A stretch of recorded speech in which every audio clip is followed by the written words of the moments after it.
This is one of those moments where I'm doing my thing, featuring vehicles, and my guys, I'm getting texts from them left and right. Yeah. You have to go to Baja Designs. You have to check out this crazy build there. And it seems to be what's left of a Range Rover or Land Rover. Yeah, it's a Velar. Okay. Range Rover Velar. So it's like the midsize. I'm assuming it's like this crazy luxury pre-runner thing going on here. What is this? It's called the Dakar prototype. It's an MCD1, that's our shop, Dakar prototype. And it's not so much a Dakar race car. It's just the presence and the concept of a Dakar vehicle, because it's more of a Dakar vehicle than it is a pre-runner. It's IRS, it's rear engine, it's small, it's on 37-inch tires, which is small now for off-road cars. You know, I would have guessed that it's bigger than 37, considering like the vehicle itself doesn't have anything this big or anything close to this size. So it looks almost like a 40 on it. It's so crazy looking. It's a small car. You have to think it's like a law enforcement Explorer. Yeah. Where it's 118-inch wheelbase and 91 inches wide. So it's super compact compared to other stuff. It's under 6 feet tall, but it has all the big, like if you were to compare it to an off-road, like a race car, it would be like a Class 1 unlimited buggy, because it's that size and that travel. So then why did you build this? This is just so wild. Well, I think just the principle of I love SUVs and I love long roof stuff and like shooting brakes, anything just with that wagons, you know. The proportions, when I saw the Velar, I would geek on it even in 2018 or something. I'd see a Velar driving on the street and I'd be like, if someone could build a pre-runner style thing, like blow out the wheel openings, make it wide, like get its stance right, it would be incredible, because it looked like it was sketched. Because the tension, all the roof line and the belt line, it was all drawing back, like it wanted to be built into something like this. So we had that opportunity, and this same client is building a big all-wheel drive car, and we were gonna use the Lamborghini engine for the big car, and he's like, see if it fits in this. And so we got that thing where the Lamborghini engine, that's a 5.2 out of a Huracan. It's a stage 3 underground racing motor. It's funny to me because looking at it from the front is already so crazy. Yeah. Somehow it gets even crazier in the back. There's a lot. Like this is no doubt, without a question, one of the craziest builds here at SEMA. Yeah. Like thank you. I'm fully blown away. So twin 68 millimeter precision wastegates, precision blow-offs that aren't in here. There's no cold side done yet. All 4-inch Taycan titanium exhaust. We did all the headers, did everything in-house. I mean, the whole car, we built everything. So then what are you hoping to make power-wise with this setup? So Precision says that it should be 2,000 at the wheels. And I think that's pretty accurate based on like what Underground already does with these motors. How is this not just going to wheelie everywhere it goes? It's going to. It's kind of going to wheelie everywhere it goes. Okay, it's almost like you need a wheelie bar on this thing. I know, I wish we could come up with something more clever. Like what we'll do is, a lot of those Ultra 4 cars, they use like a UHMW, which is a really slippery, like composite, plasticky kind of thing. We'll have that on the bottom and we'll just replace it when it needs to be. But I think it's gonna be that kind of wheelie where when you're doing 50 to get on the freeway, you get in the power and it wheelies up into the hundreds. And it's something where for a sand car, it's the same deal. It'll break off sand cars, but it's a windows up car. It's a pressurized cabin, AC. You're gonna have all creature comforts, everything. Yeah, you wanna go through it? Yeah. Well, I guess cover the shock mounts too. That's kind of a big focal point. What's cool is you look back here and it kind of looks like I guess like a Class 1, almost like the outside of an off-road vehicle. But then you look up here and it's like, okay, it's a Range Rover. Totally. And then that's the wastegate. I love that. It's not even like crudely cut. It's like really nice. We put some thought into it. Yeah. Yeah. And this will all be 3D printed Inconel, so it doesn't fail. The same thing, like this would all fail. Yeah. So what does this look like when you close it? Oh, okay. It's a good vibe back here. I love that the bumper is replaced by this exhaust. Well, there's going to be a big dry carbon body on this thing. So the valence, and then all the quarters, like all the bedside, the front fenders, the hood, it'll all be dry carbon, like a big, nice kit. My goodness. This is just... It's extra. So then, where did you get this dimensions? Did you guys just figure this out? The trailing arms? Yeah. We cut up a old Class 1 car. Okay. And we took the front and rear suspension assemblies. Got it. And grafted them in on the chassis table to fit this car. Verified the wheelbase, and got it, pulled the front a little bit. And then when we get to the front, then I redesigned all the uprights, the upper arms, the lower control arms, all out of billet. And the trailing arms just aren't done yet. That'll all be billet when it's done. I mean, but I could see where you're going with it. Yeah. Like this is a great concept. But the metal work here, the sheet metal work, yep. And this just the way it looks, how organic it is, it's unbelievable. Don't want to interrupt Unbelievable. you guys. We have a guest. Okay, so I walked up to this car and I said, a human being welded this? Like the weld. And then I This put guy. my fingers. Okay, wait, Morgan did it. She likes to touch them. Put your finger on the weld, close your eyes, and you go, oh wow. I've literally never done that to a car before. This thing is mind-blowing. Mind-blowing.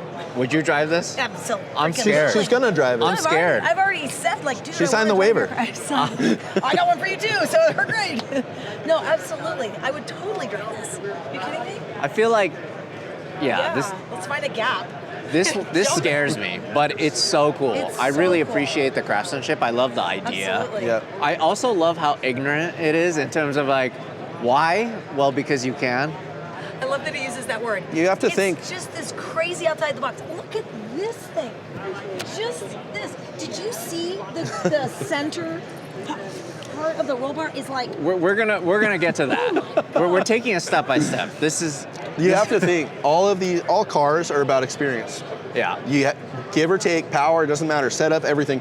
Every car is about an experience. So this is just going to deliver an extreme experience for you. I'm just looking through this window here. What a view. Unbelievable. So then, and this too. Yeah. The header work. Yeah, 5 into 1 on each side. It is very Class 1 and it's all functional. Like they're enclosure panels. This whole panel comes off. You can service this thing insanely easy. This will be air. This is where a filter will be. And then there'll be like a 6-inch scoop coming off this thing that'll draw up, So did you purposely keep the door because that way you can show this area off? Well, I don't know what else you do. I mean, you want to have the look of a SUV still. Understood. Obviously, we'll have to take the door handle and kind of put it out on the carbon. But it's a great example to show. Cool. But it's cool because when you do close it, you see that there's something special going on here. Mm-hmm. But you don't really see it because it's tinted. I think that's kind of cool. It's a great chance for serviceability too. Yeah. If you really think about it, even this cut, like this didn't need to be here. So now you can pull these things in and out.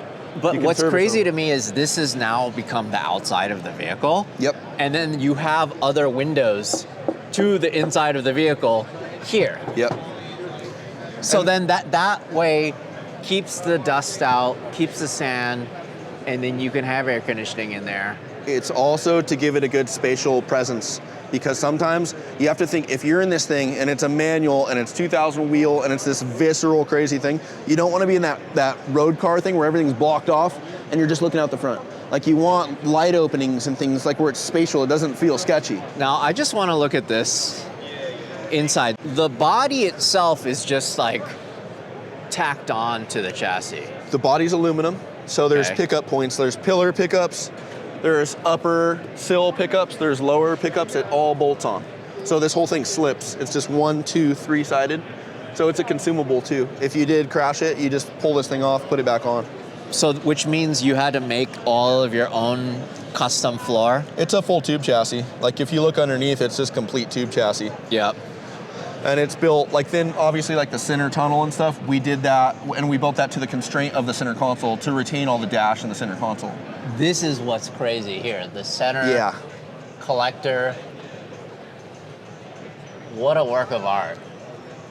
This is something else. And all of the sheet metal work is so good. The welds on here, dimes. Just dimes. What do you think, sir? 100%, yeah, I'm with you on that. I love the extra commentary Amazing. You did all of the welding on this? Yeah, I welded the entire car. My guy, like Colin is my lead fabricator, and he's great, but I do all the chassis welding because I'm good at the uncomfortable stuff. This is what I'm talking about here. I feel like, I mean, that's picture perfect. Yeah, there's a lot of it. It's so good. It's all consistent throughout the car. It's anywhere you look. good. It really is. I like the raw finish. I'm assuming you'll probably upholster everything. It'll be all inside. this. Okay, but it looks cool just to see where the metal was shaped to get it to this point. I think that's really neat. That's why it's important to show the cars like this before, like, next year we bring it and it's all dolled up and painted.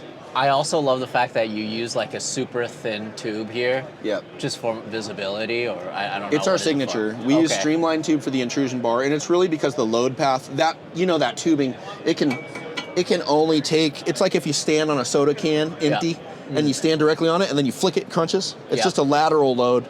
So it can take that, but it's just a sick detail to have in all the cars. Like any of our cages we do, every car has that. So cool.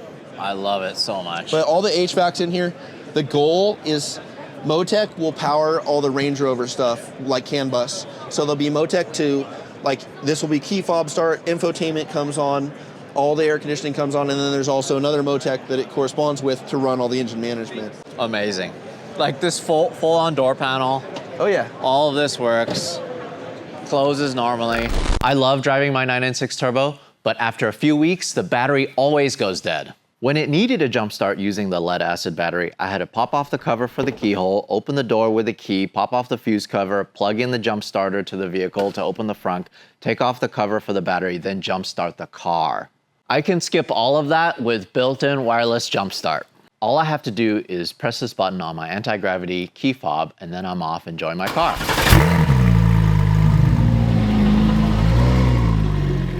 Did you just straight up chop the front off? Pretty much. I mean, it just had, core support stuff, but we knew the wheelbase would be stretched. What it started with is really just a 3-sided cab. It just slips on here, and then we built all the chassis inside. When this isn't on, it's rolled. Like the whole entire chassis, it looks like an SUV when there's no shell on it. So then, is this elongated at all? Yes, it's 4 inches forward. So the headlight is 4 inches forward? 4 inches forward and maybe 2 inches up. Just to clear, because this right here, you're like a 1/4 inch away with the tire, compression and locked. Got it. Seriously, it does look like a 40-inch tire. It's so big. Yep, it's the scale. Amazing. Look at that control arm. Holy crap. Yeah, dude. So crazy. We got selfies going on here. We got selfies. This guy's the biggest pimp on the internet. So that was the undertaking. When, like we mentioned, we took the bulkhead assembly. Like you can see all that's just sandblasted. Yep. So that's the stuff we kept. Okay. And that's like the only part of the Class 1 car we kept. Got it. And then we scanned everything, and then I redesigned all this to be machine parts. So I got the constraints of what would work and cycle. And then... This is really neat, too. Yeah. Just a different play on a skid plate. It's so cool. I mean, this is something else. You could just go straight into a huge berm or whatever, a sand hill or anything. Anything you can do with a Class 1 car, you can do with this, but you don't get dirty. Amazing. So then all of this stuff is from Class 1? Well, the dimensions and the geometry are. Okay. And then I designed all the shape and the sculpt into it. Right, and then it kind of continues that theme that you're going with. Exactly. Like an organic. All of that I play off like the original body, and there's not a lot of hard press. Like, say a Lamborghini runs a lot of angular and creases and folds. In this car, even looking at the headlamp, like it calls for different organic shapes. And so I've tried to speak the same language through the whole car. I'm assuming that you'll have a panel here. Valence. Okay.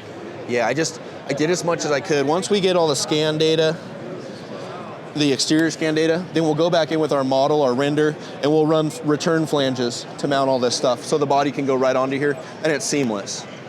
This is just... This, too. That's a 4-core radiator, so you can see like there's where these tacks or the fill welds are. That's 1, 2, 3, 4 cores, so it's just one big radiator. all billet tanks. So then what, are the intercoolers going to be in the back? Or? Yeah, there's Okay. a void above the gearbox that I haven't done any of the cold side yet, and that's what'll get the intercooler package. What a crazy structure. Just to like stabilize it, Yeah. I guess. Yep. Yeah, there's a lot of little details like the tabs. We stress design into everything, so every tab you look at is not an off-the-shelf, like a triangle with a radius or a hole in it. And then did you do this design to maximize just the space that you guys have up here? Yeah. Igor with Triton did this cooler. And what we did is we pretty much figured out, we put the car at compression and lock, and then we built like a sheet metal box, Clecoed together, broke it down, sent it to him, and then he built the proof of concept here. Amazing.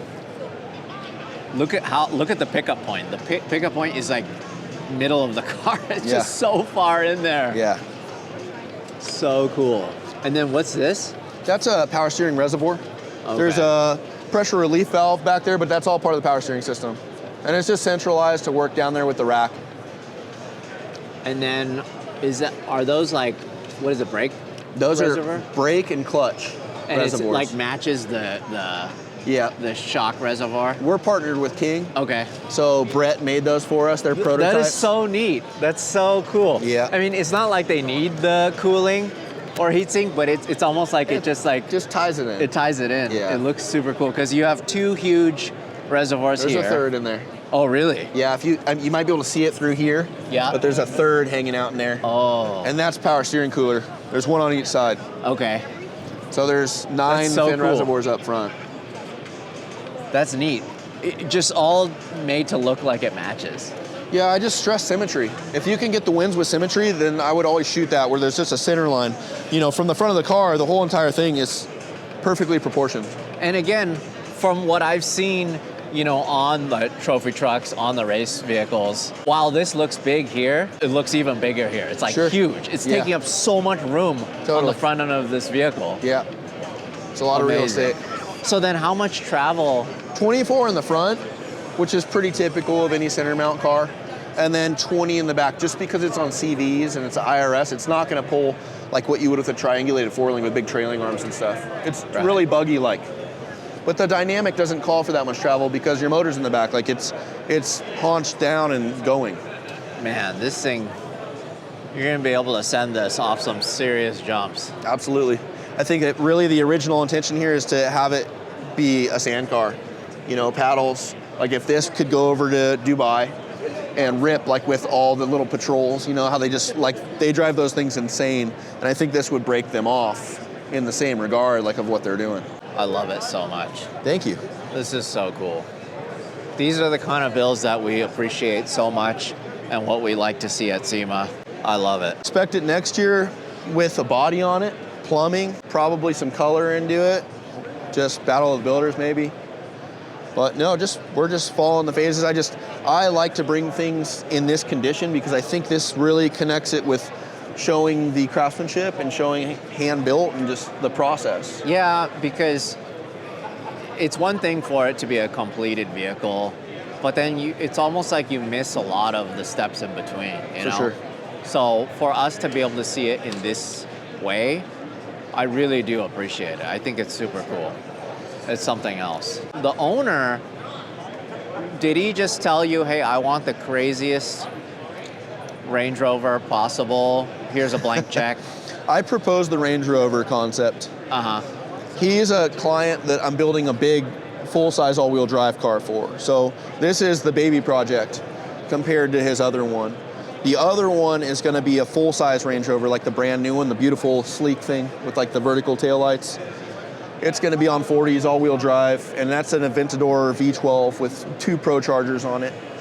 Whoa. And it's mid-engine, and it's McLaren F1 seating, so it's center driver, and then right where your hips are, there's your guy's knees are right there. This is getting crazier and crazier. So, but that's my kind of client where he commissioned me to build the all-wheel drive knowing what we're capable of doing. It's almost like whatever he can dream, he just wants it because he can appreciate something that crazy. Absolutely.